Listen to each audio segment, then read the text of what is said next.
The human and the symbimorph emerged from behind a wall of crates and watched as a party of Gelfs started loading the starship ready for takeoff. From its markings, Lister was pretty sure it was one of the supply ships from Orangu 12. They crept up to the end of the line. Retrocrebin morphed into a wooden packing case, identical to the ones they were loading, and Lister climbed gleefully inside. Soon he was being lifted and carried up a gangway and deposited in the cargo bay of the ship. It was dark, but warm, and he quickly fell asleep inside Retrocrebin's latest shape. He awoke several hours later. He was no longer in the crate. Retrocrebin had shape-shifted into its neutral form and was prowling around the cargo bay, trying to work out where they were. He opened his eyes and sat up. "What are you doing?" "Where did you say this ship was going?" "Orangu 12. It's a supply ship." Retrocrebin shook its head. "Wrong, look." It pointed through the plexiglass viewing window into the ship proper. The seats were filled with prisoners braced by ankle and wrist to their seats. "This is the Gestalt volunteer ship. This is the ship you were trying to escape from. Somehow we've wound up on it." Lister's face mixed to grey. "Know something else?" "What?" I don't even think we can jump the crew." "Why?" "There isn't one. The ship's on autopilot." Out of the frying pan and into the very same identical frying pan. Smeggin' great! Lister started to beat up one of the walls. Kryten stumbled groggily out of his slumber bay. He always liked to get out of deep sleep a week or so before the rest of the crew. It gave him time to catch up with his duties. He glanced down at the medicomputer that was spewing out endless data about the 4 sleepers: heart rate, blood pressure, cholesterol. Strange. Lister's dental chart was wrong. The machine was declaring that he had 26 teeth, when Kryten knew he had 27 and 1 cap. Extraordinary. Some of Lister's teeth had grown back. Kryten checked through the medicomputer for Lister's scar history.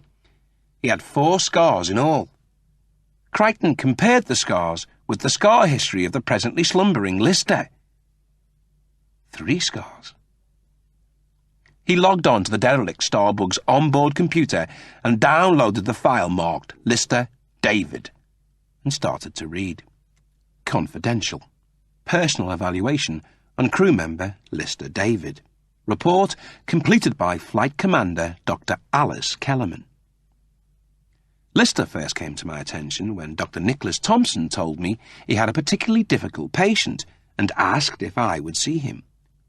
In Dr. Thompson's opinion, Lister was a grade 2 sociopath, and he requested my view.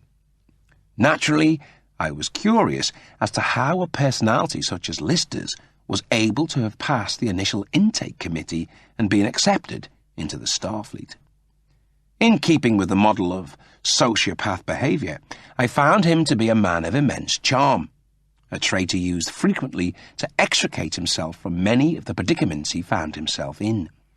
We talked about his school days, which were littered with examples of truancy, suspension, and expulsion. Before joining the Space Corps, he had spent his time in and out of work. He told me that after a few weeks of employment, he became restless and discontented, and he found it impossible to hold down a job for more than a few months. During this time, there were also 2 periods of imprisonment, the first for burglary and the second for drunken driving. He boasted to me that he had committed several robberies and had escaped scot-free. He exhibited no remorse about his life or his predicament, and had no guilt feelings about his behaviour. He found his failure to plan ahead almost always got him into trouble, but his impulsiveness and general recklessness prevented him from overcoming this trait. Orphaned from birth, his adoptive father was sentenced to a 10-year prison term for embezzling funds from the Miranda Insurance Company. He was then reared by his adoptive mother, Beth Thornton, who had a history of manic depression, a fact withheld from the authorities. Lister's case follows a classic pattern. Children born to parents with criminal backgrounds who are then adopted by middle-class parents with similar law-breaking tendencies have a greatly increased chance of developing sociopathy. Also, from a genetic point of view... "What are you reading?" Kryten wheeled round. Lister stood, sipping a cup of coffee, darkly serious and unsmiling. Kryten fumbled the sheet of papers in his hand. "Oh, you're out of deep sleep, sir." "What are the papers? You seemed very engrossed." "Oh, just some files, sir. Nothing special." Lister started unwrapping the bandages from his hands. "Should be healed by now. I adjusted the deep sleep program to keep my hands and feet in real time." He held up his pale hands to show Kryten. "Good as new." He picked up a spray can and squeezed the life out of it. "Give me the pages." Kryten's elbow smashed the glass case to his right, and he hauled out the fire axe. "Where's Lister? What have you done with him?" Lister pointed to the papers. "This stuff isn't true. Kellerman had a grudge against me. I can prove it." "Where's Lister?" "He's dead." The news cut through Kryten like a cheese garrote through ripe brie. Explain." "He died in Siberia when we lost gravity. He was sucked up into the cyber lake and drowned. I didn't know how to tell you. And when I saw how much Chris loved him, I thought I'd try and take his place and no one would get hurt. Was that so terrible?" Kryten didn't reply.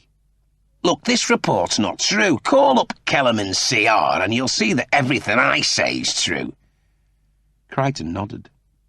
He half-turned in front of the info link and started to log on to the derelict Starbuck's computer. The metal flight seat hit him across the back of his cranial dome, followed by a second mighty blow from an oxy-wrench that struck him on the top of his right shoulder. As he swiveled round, a punch hit him on the bridge of his nose, and he slithered onto the floor. Lister dropped on top of his body and started prizing off his chest plate to get at his CPU.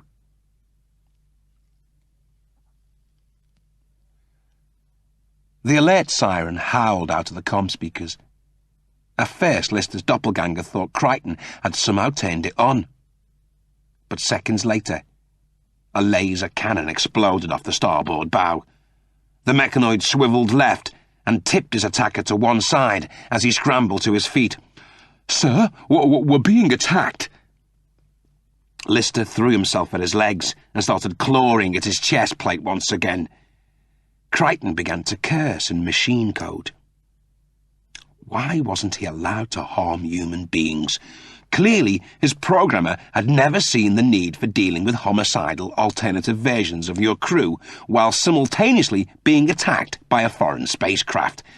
An oversight he couldn't forgive. A second laser cannon rocked the ship, this one shaving Starbuck's nose cone and starting a series of small fires in the cockpit. A face faded up on the comm screen. It was the face of a woman. Not by any means an unwelcome face. In fact, it was the face of Lister's bride. Lister's other self glowered at the face uncomprehendingly. "What the hell is that?" "That," said Kryten, "is an old friend of a friend. You'll forgive me if I do a little matchmaking, won't you, sir?" Kryten opened comm frequencies and began conversing in Kinnatawawese. "What are you saying?" "The Kinnatawawese. We made a deal with them for supplies." "And?" "We left without settling the bill. They're saying if we don't settle it right now, they're going to reduce this craft and everything on it to something smaller than a weightlifter's winky." "So give them what they want." "Very good, sir." The Kinnatawawi ship docked, and 4 Kinnatawawi tribe members marched through the decom chamber and into the midsection. Hack, hack, hack, hack, hack, hack, hack, gazed around the room as Kryten and Lister stepped down from the cockpit. Lister's other self held his arms open in supplication. "Grab what you need and get out of here." Hack, hack, hack, hack, hack, hack. Right jab hit his chin with a wince-making crunch. A puzzled expression rippled across his face, and he fell like a toppled water tower. Hack, hack, hack, hack, hack, hack. Sat on his groin, grabbed him by his collar, and hauled him into a sitting position. She kissed him greedily, her green tongue exploring his mouth. Then, her lust temporarily sated, she lifted his limp body into the air and draped it over her left shoulder.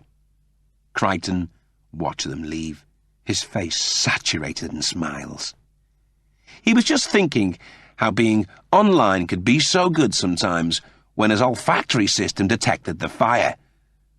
The fire caused by the laser cannons that was now in the cockpit and sending hacking black plumes of smoke into the midsection. The fire that was now impossible to put out. Starbug bansheed through the lava planet's atmosphere. A single sound bellowed from the engine housings. Death dive. The three figures sat up in the sleep bays and started to rouse themselves. Kryten stood over them, smiling happily. "Welcome back online, sirs, ma'am."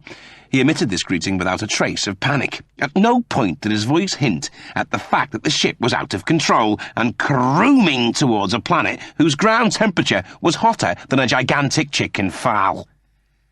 "Have we reached the lava planet yet?" "Yes, ma'am," he soothed. "Have we gone into orbit?" "Yes, ma'am, we certainly have." "When will we touch down?" Kryten's eyes flicked upwards to a wall clock. "About 32 seconds. I'm afraid we're in the middle of a bit of a death dive." "Death dive?" said Rimmer. "I'm afraid the ship's on fire, too." "Fire? What kind of fire?" "A hot one." "Well, put it out." "It's not possible to put out, at least not by myself. If no one has any objections, I suggest we skip morning tea and engage panic circuits forthwith." "God, what a way to be woken up," said Rimmer. "Any other bad news? I mean, let's hear it all if there's any." "I'll tell you about Mr. Lister later, sir." Starbug bulleted into the broiling heat of the ocean of lava and glooped its way downwards into the cloying currents. 10 fathoms. 20 fathoms. 40 fathoms. The cat grappled with the joystick. "Give me manual, bud." "I'm trying," Kachansky croaked. "How about now?" "Nothing. Everything's out." The cat hammered redundantly at the control panels.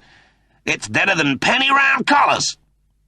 Rimmer's hologrammatic image wavered as the sweltering temperature began corrupting his light-beat transmission. "It appears, people, we've got about 20 seconds before we one microwave." Kryten looked up. "That's it, sir. You should have manual now." "I got it."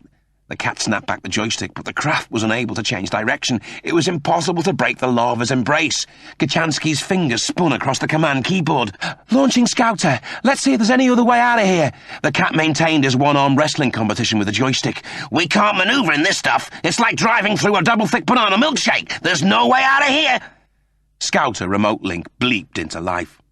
After several seconds, feedback data started gushing onto the console in machine code. Kryten translated. "It's found an ocean. Beneath the lava, it appears the lava only covers the first 500 fathoms. Underneath, there's a normal seabed with a degree of underwater life. Not glad tidings of the first order, I'll grant you, but at least our demise has been postponed long enough for me to complete this week's ironing." Kryten shook his head in relief. "I'd hate to have gone knowing your panties were still crinkled, ma'am." Starbug hit the cooling waters of the ocean.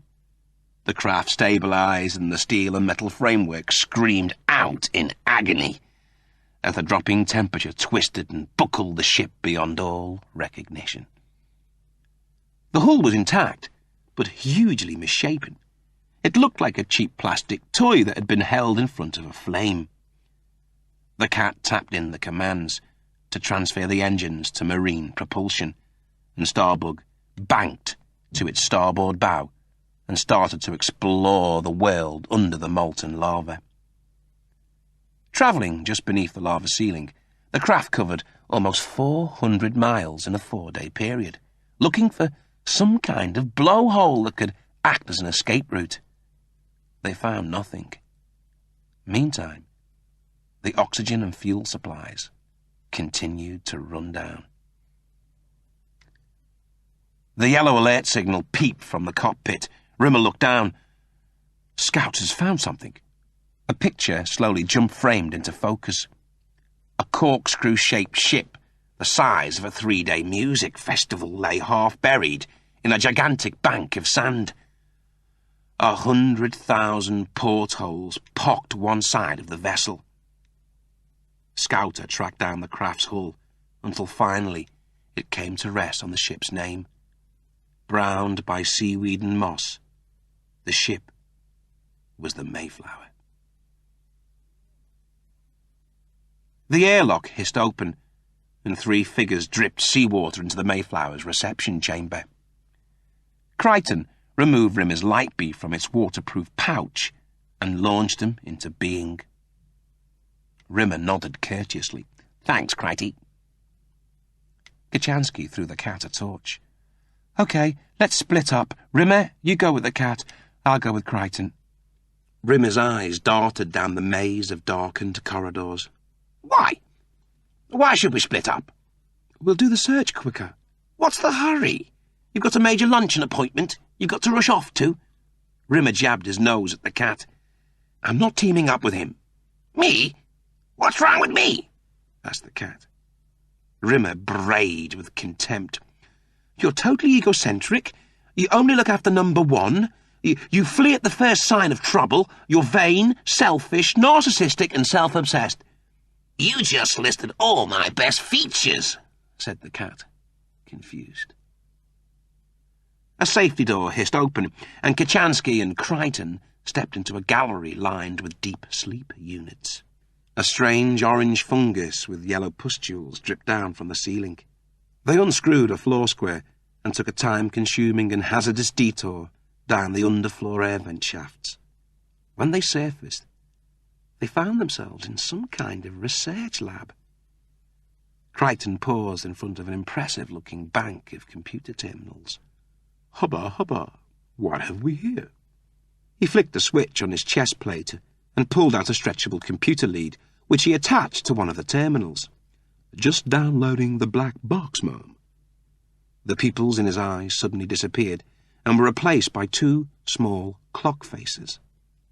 A hand whizzed round each of the dials until finally the information transfer was complete. Kryten searched through the data, muttering incredulities. "What is it?" "The ship has 2 new strains of bacteria that have the capability to terraform planets." "Designer viruses?" "Created at the Hilo Institute in Hawaii. They have the ability to make certain lava-active planets inhabitable for a certain oxygen-breathing species." Kachansky grinned, understanding. "I think it's these 2 viruses, in combination, that have created this very ocean, ma'am." Shortly after the Mayflower crash-landed, one of the survivors must have released the terraforming viruses and produced this world under the lava ceiling. "Presumably as a means of enduring the lava's searing heat." "Precisely. But why would they only partly terraform the planet?" "Perhaps the lava cover gave them a defence from simulants or gelfs who'd have come back and ransacked the ship." "But if this is true, ma'am, where are they? According to the side scan, the ship's deserted."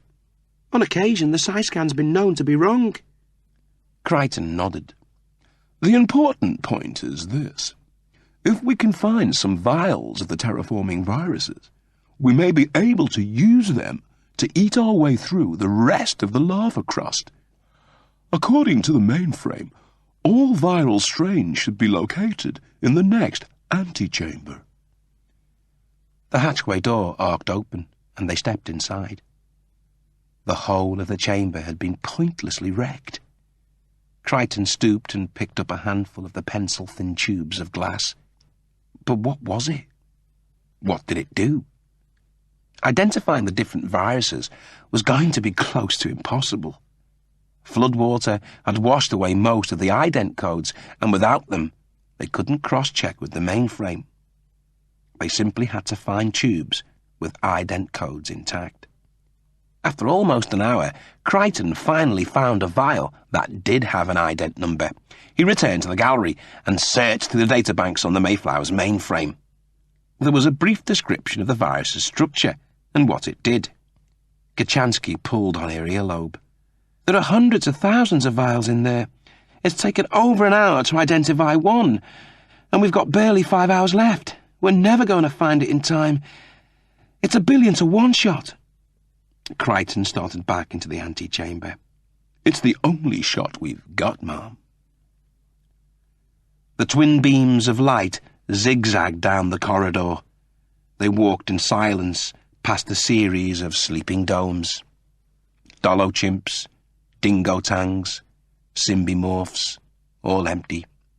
Rimmer peered into the 5th one. It contained something. Something slumped in the corner. He breathed on the glass and tried to wipe it clean. It was still unclear. You see that? What is it? The cat peered into the dome. Not sure. I can't smell much either. He pressed the keypad, and the glass window yawned upwards. The cat walked into the dome, stooped, and picked it up. It was a jacket, belonging to a Marine named McGruder. Rimmer hated Marines. They all thought they were God's gift to soldiering. The cat tossed it to one side, and they continued their walk through the crashed ship. Rimmer smiled.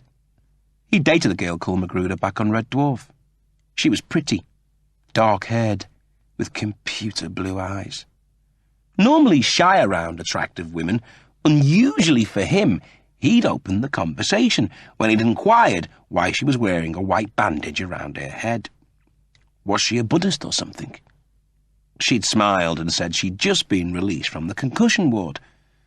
A large piece of machinery had fallen on her from a great height, but she'd made a complete recovery. They got on like a house on fire. She found him amusing and attractive and told him so, even asking him to come round to her quarters that evening for supper. Of course, Lister had taken the smeg out of him, saying she was only dating him because she thought he was someone called Norman. He'd ignored him. For 2.5 days, everything was fantastic. This was the real McCoy. Then, quite suddenly, and for no reason he could work out, Lister's remarks had got to him, so he'd set out to prove Lister wrong. He decided not to phone her. He would wait for her to phone him. It was only a little thing, but in some small way, it would prove that she really did care. Yvonne never phoned. They never dated again, and although they shared nods when they passed in the ship's corridors, they never really spoke, ever again. Rimmer and the cat walked under an archway which slid open, revealing a large, horseshoe-shaped crypt. Computer terminals, carpeted in dust, lined 3 walls. At the end of the chamber, a giant multicoloured matrix with strange notations dominated the room. The cat's beam made a beeline for the matrix of coloured squares. He jabbed one, as much as to discover the depth of the dust as anything else. A soft humming sound kicked in. Then the chamber came to life, as line after line of multicoloured neons clicked on and advanced around the horseshoe of machinery. Rimmer turned. Don't mess with that. We don't know what it does. I'm just taking a look. Well, don't take a look, and that's an order. The cat hissed at him quietly, then went back to pressing the keypads. Suddenly, there was a noise from above, and as Rimmer looked up, a glass cylinder slid from the ceiling and dropped neatly over him, with a satisfying squish. Rimmer's eyes scrolled up inside his head. Why me? Why is it always me? How many times did I tell you leave it alone? Stay slinky. I remember the sequence. The cat went back to jabbing the keypads. Get Kryten! A flashing red light triangled into the chamber, accompanied by a stern bass throb. Wow, that's beautiful. Forget the light show. Go and get Kryten. Wait! I'm getting something. A computer throbbed into being. Transmogrification sequence initiated. Gene sample accepted and cloned. The computer burred. Please key in new genetic structure. Do nothing. Press nothing. Go and get Kryten. Hey, you think I have to rush off and get novelty condom head to bail you out? I got you in this mess. I'll get you out, okay? Get Kryten. I know what I'm doing. New genetic structure accepted. Metamorphosis in 10 seconds and counting. Hey, I've got an absolutely terrific idea. Why don't I go and get Kryten? Forget Kryten. Press the pads. Any pads. Without warning, the cylinder whited out and cut Rimmer off in mid-rant. The cat stepped over and peered through the glass. A thick, swirling smoke rotated inside, making vision impossible. Gradually, agonizingly, the vapour twirls began to dissipate. The cat's eyes darted round, looking for some sign of Rimmer. He wasn't there. Nothing was there, apart from a chicken. A chicken that was glowering at him furiously. Sequence complete, the computer said coyly. Kachansky peered into the cylinder and watched as the chicken pecked furiously at the glass. That's Rimmer? The cat nodded. What can I say except, whoops? Kryten gazed at the array of hardware. What is this machine? Kachansky stretched upright. Must be some kind of DNA modifier to help the terraformers. The cat gazed around at the vast network of computer banks. They really must have liked chicken a whole hell of a lot to go to all this trouble, though, bud. Kachansky peered at the hard drive. A kind of library of life. Presumably you just summon up whatever combination of genes that you need and put together the resulting life form. But Rimmer's a hard-light hologram, Mom. He hasn't got any DNA. The computer must have managed to do a transposition, swapping hard light for genes. Kryten made comforting clucking noises as the chicken circled angrily inside the cylinder. The question is, can we turn him back again? The cat shook his head. The question is, do we want to? Kryten gazed up at the matrix. Hypothetically, there shouldn't be any problem recalling Mr. Rimmer's original form. It's simply a matter of decoding the keypad. Kryten tapped expertly into the keypad. Let's try that. For a second time, the cylinders whited out, and 3 sets of eyes gazed in through the smoke. A white-bellied, brown-backed Mongolian gerbil with unnecessarily ridiculous ears returned their stares, with a look of seething ill humour. It lassoed in its long tail and furiously set about cleaning its whiskers, trying to take its mind off the fact that a group of so-called crewmates was seriously screwing around with its molecular structure. It took 4 hours, during which Rimmer underwent nearly 300 genetic reshapings, involving most of the animal kingdom. Finally, an ashen-faced Rimmer stepped out of the plumes of smoke and shakily staggered through the hatchway. As the others left, Kryten hung back in the chamber and stared wistfully at the huge multicoloured matrix. Here, in this room, was a machine that could fulfill his greatest desire. It could make him human. No longer would he be second class. No longer would he be a prisoner of his ridiculously shaped angular face and absurd body. When the time was right, he would return. Lister hammered impotently at the controls. Useless. They were landing on this planet with its Gelf-created gestalt, whether he liked it or not. He glanced down at the ship's navicomp and couldn't help noticing something rather large north-northwest. It was like a huge tornado, half a mile wide, powering across the planet's surface. "What is that?" he said to no one in particular. "Is that a storm?" The retros furied into life and started to lower the craft gently to the ground. Behind him, the volunteers' restraint cuffs clicked open and gave them their freedom. Simultaneously, the ship's controls whinnied and died. Some kind of electrical interference had killed the ship. No option now. The ship was going nowhere. They had to get off. Lister and Retrocreben splintered off from the rest of the volunteers and headed along a pass between two sand mountains, looking for shelter. The planet seemed unremarkable, almost total desert, with only the occasional straining patch of light vegetation. As they reached the end of the pass, they climbed the eastern of the two sand mountains and stared down at the land below. Rich greens of grass and trees, vivid yellows of wheat. Lister swiveled to look at the desert pass they had navigated. From his vantage point, it looked quite different. It was almost as if a huge lawnmower had been driven across a whole strip of land, incinerating every single piece of vegetation as it went. Was this the planet's gestalt? He asked Retrocreben to form Kryten, and they started discussing it as they headed back for the ship. But then, without warning, darkness fell. They stopped and made camp for the night. Retrocreben became a fire, and Lister hunched in front of it, and was soon asleep. Lister stood on the crest of the hill, and stared down at the valley below.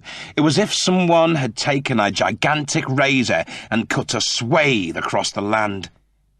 In the middle of the carnage was the carcass of what was left of the ship, silent and numb. Lister and Retrocreben searched through the wreckage. They found the bodies of many of the volunteers. Several were locked together in combat. A bitter wind of fear howled through Lister's guts. It's almost as if they killed one another. Then suddenly a ring of figures surrounded them, partially blinded by the sunlight. All Lister could see were 8 silhouettes. Then a spear, 7 feet long, buried itself in the ground a yard from Lister's foot. Retrocreben started to shapeshift.